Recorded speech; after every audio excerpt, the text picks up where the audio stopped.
Hi everyone, my name is Charlie and today I come to you with some good old-fashioned white man gatekeeping books. Basically, my request is that you don't read any of the books that I'm about to mention. About a month ago, somebody came to me and asked me for a book recommendation based on the books that we had at the charity shop. And I chose one off the shelf and I explained that this was one of my favourite books. Indeed, it was one of my favourite authors.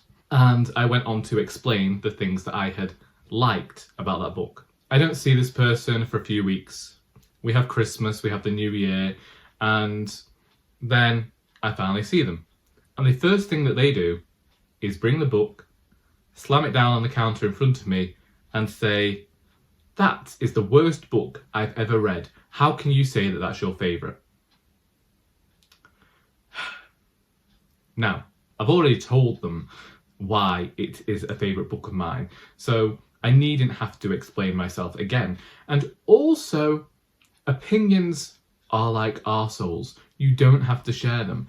I am perfectly fine with people disagreeing with me about what are my favourite books because we do all have different tastes. You don't need to question my integrity if you don't like one of the books that I recommend.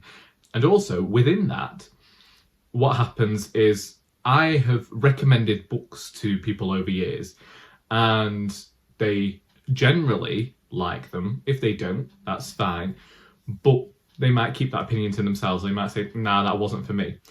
What happens is though, if I have regularly given someone book recommendations and they've enjoyed those books, just the one recommendation that they didn't like automatically negates the fact that I helped them find some books that they've really enjoyed. I'm here today to say I like all of the books that I'm about to mention, but maybe you won't. So don't bother reading them. And if you do read them and you don't like them, don't come crying to me about the fact that you didn't like them. So first, we'll go in with Mrs. Palfrey at the Clairmont by Elizabeth Taylor. This is a great story to me. Older female protagonist who is in a retirement complex and has been lying to everybody for ages to say that her grandson is coming soon, and this never happens, and eventually she just hires an actor to take on the job and continue to perpetuate that lie. You might not like that book because you might not like old people. You might not like lying. Then we have Lonesome, which is this story of all these men who are performing a cattle run across America. And I believe that this explores every single facet of what it means to be human. You might not like this book because admittedly the first 180 pages are dry and it's pretty long, and you might not like the pain it gives you in your wrists. Then we have Nudibranch by Irenosen and Okojie, a collection of stories that I wholeheartedly adore for their blend of the surreal and the absurdism and some allegory that I thought was just fantastically done. You might decide that it's a bit too weird for you and you prefer books that are firmly set in reality. Things We Do Not Tell People We Love by Huma Qureshi. This is a brilliant short story collection that examines the relationships we have within our families and is very astute and thoughtful, and I adore what the author has to say about relationships. But you might just prefer something a bit more twee and sentimental and not like something that actually shows what humanity and relationships are actually like. Then we have And After Many Days by Jowhor, a tale in which a young man goes missing and then many years later somebody comes back to try and discover what actually happened to him, and it has this blend of myth and folklore to properly examine what went on and figure everything out in the investigation. It's incredibly short and actually packs something of the emotional punch and goes on to discuss how we mythologise our own lives. But you might not like that because, well, you might not like books that aren't Eurocentric. And then we have Heads of the Coloured People by Nafissa Thompson-Spires, another short story collection, and one in which I end up in awe of the way in which this writer creates and crafts their prose, but also in the stories that they are able to come up with, because I know that I could never concoct something like that. But you might not like that because it's a bit too modern for you and you just don't have those sensibilities. Then we have Pachinko by Min Jin Lee, a family saga that is at turns heartbreaking and is a novel that I sped through because I was just wholeheartedly invested in the lives of these characters. And you might not like this because you might not actually like great literature. And then we have The Trouble with Goats and Sheep by Joanna, a book that I've continually called a favourite on this channel, in which we see Grace and Tilly in 1976 during the heatwave try and figure out where Mrs. Qureshi has gone after she's gone missing. And we flash back and forward 10 years, and I think that it's written in a style that is reminiscent of Alan Bennett and goes to examine society as a whole whilst focusing on the microcosm of this avenue.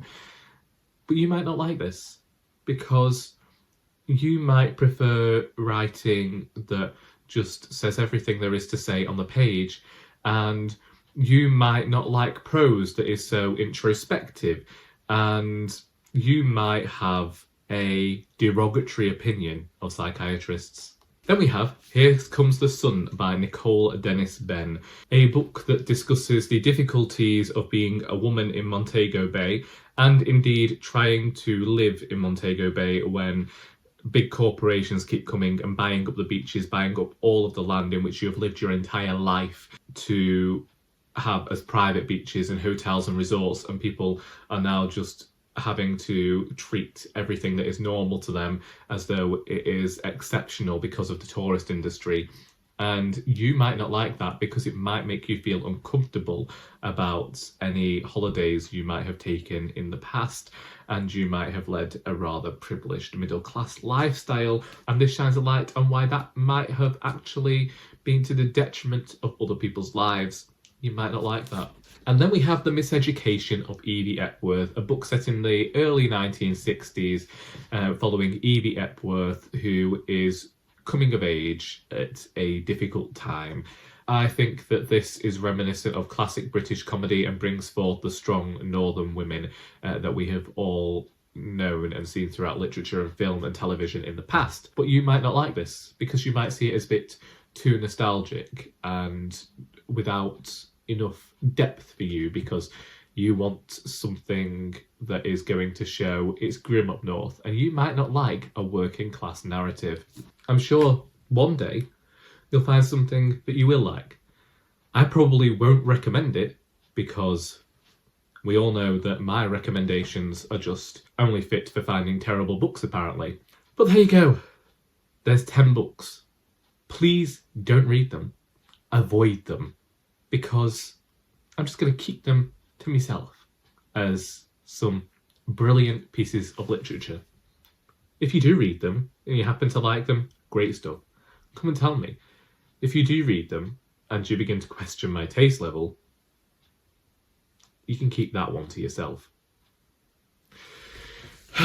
Either way, I hope that you got something out of this video, even if it was just to see a rather snarky northerner in his father's bedroom.